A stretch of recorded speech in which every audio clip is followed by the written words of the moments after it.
Masikunapa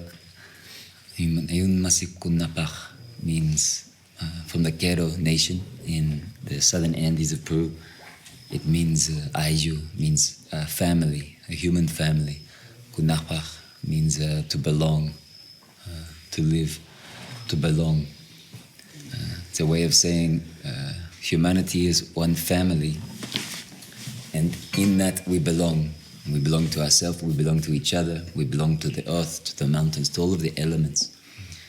It's a very beautiful sentiment to think, because there are many people on this planet today who don't understand that. There are many people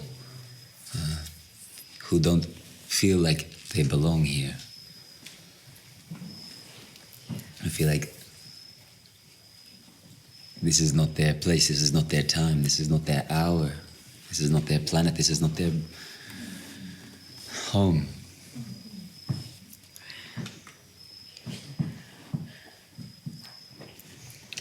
And so what is it to go back in time to see original peoples, and today in time to see original peoples that have not lost their connection to the land, have not lost connection to themselves. Because many people today have been born in bodies, in families, in places, in circumstances that are unwelcoming.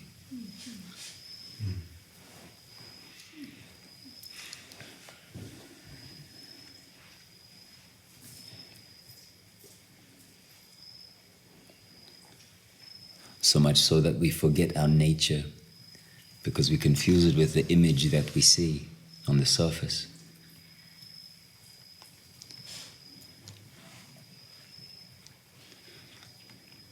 And so many people today, and so many people in our species see the land and see nature and want to conquer it and want to build upon it.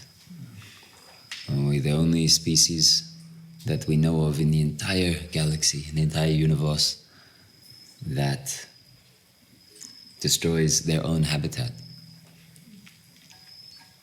that pollutes their own home.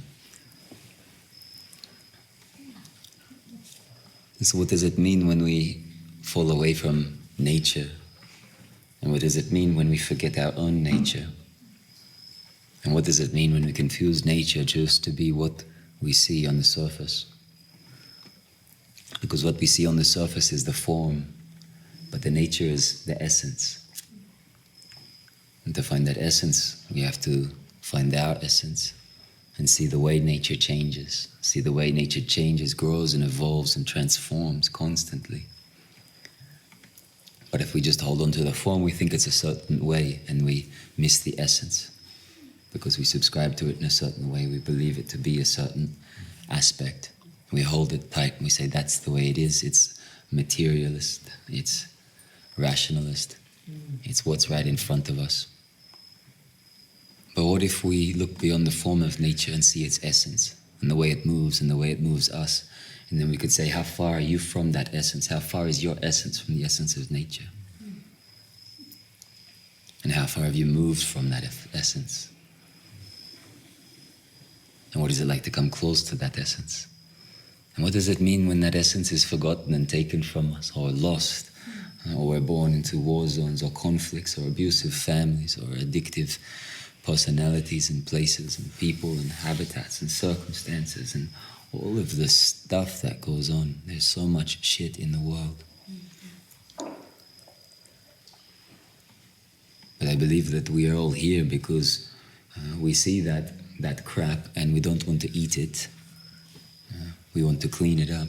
We want to clean it up in ourselves. We want to clean it up in ourselves so that we can see clearer our own families, so that we can heal our lineages, and so that we can pass good seeds on to future generations. And the seeds that we plant here are seeds of perspective, seeds of discovery, seeds of realization. The spiritual path, it's not what you put on your Instagram page. There's no certificate. It's the way you are with your mind. It's looking at your mind. It's cultivating a relationship with yourself inside. Because the mind has a nature, it has an essence. All things have a nature and an essence. And that nature is all around us. And when we see that, we don't get stuck in the stuff, in the shit, in the crap. We don't buy just what's on the surface. I think of somebody like Mother Teresa, who went into the most horrible, hard, problematic places. Like Calcutta, where you actually step over the bodies of children in the street who died the previous night because of their malnourishment. Like that type of human situation. And it's still like that in some parts today. There's still many places like that, where children are dying, where people are starving. Here in these villages in Guatemala, the biggest problem is not poverty, the biggest problem is not education, the biggest problem is malnourishment still today. Yeah.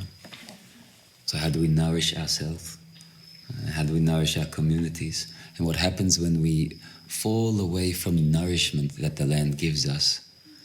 Because in many communities and places like this, they stop growing their seeds and they start taking the packaged foods because that's what's sold to them. So when we come back to our nature, we see that it's not just the form, it's not just what we see. It goes beyond, it's the invisible. And when we come close to the invisible, it invigorates us, it illuminates us, it cleans our eyes so that we can move and change and grow with the waves. So that like somebody who could go into those big cities to help people, like somebody could go and work in hospice, to be at somebody's bed on their last breaths, like people that could go into war zones to bring remedies, to bring peace, to bring food, to bring support, to bring friendship, to bring compassion. Spirituality and these paths, these medicines, they've never been about safety. They've been about running from safety, to go bring our full heart and our courage into the fire and into the flames, and see that when we step into the flames, our essence doesn't get burnt, but it's the shit that gets burnt. And so we're here burning away that crap, a little bit more each day. So we want to find safe places to do it, but if we always run to safety, we always run to cover, we avoid what's right in front of us. We avoid the places where we grow, become robust, we become strong. We're able to feel our feet on the ground. We're able to open our eyes and say, yeah, the world is pretty wild. The mind is pretty wild. And if we have the willingness to have that kind of courageous outlook, to roll with the changes, to put beauty in our eyes and see beyond the form to the invisible, if we have the willingness to do that, the willingness equals the resilience to continue, to persevere. And that willingness, that resilience is a tremendous courage that comes from the invisible. It comes from the invisible and it gives us strength to continue on, and to not look at all of the problems, but to put the beauty in our eyes and put the compassion in our heart and put the love in our spirit so that we can walk a good path because it exists. We're all here not because we want to walk the dark path, not because we want to get lost, not because we want to be confused, not because we think the world is hopeless and we're ready to throw in the towel. We're here because we know that there is a great light that shines on the earth. And when we forget that sun, we look at all of the reflections on the water and we just associate with the reflections. We say, look, there's a bit of light here, there's a bit of light there. At a certain time of day, it goes away. If we only just turn around, we would see that it's not just there or just there, and at a certain time of day, it doesn't go away. It's always shining. So that's the kind of the task in the spiritual path. It's the kind of task in these works, in these ways, whichever path you walk. It's to find a little bit of light and turn around and see where it's coming from. Yeah. Because if we don't see where it's coming from, we chase its shadow. Yeah. And so the metaphor is of the sun behind us, shining in our days. But the reality is inside to turn around and see the presence that is with us, invisible, shining, pure. And that presence is something that envelops us and something that we all have in common. We say that on the Moses on the mountain, when he received the voice and he asked the voice the name, and the voice said, I am that I am. And we all have this I am inside of us. Nisargadatta Maharaj, he says, everything that comes after I am, like I am this, I am that, I am hungry, I am happy, I am sad. He says everything that comes after I am is a story. And if you put down the story, you say I am, that's the whole thing. And if we take it one step back, the I, we all refer to ourselves as I, and it's the same I in everybody. That is the light of Christ. That is the name of Shiva. It is the I that all beings address themselves as. And that I is not different in anyone. Everything that comes after it changes it. But if we go back to that I, it's unity. One presence. Invisible. Essence.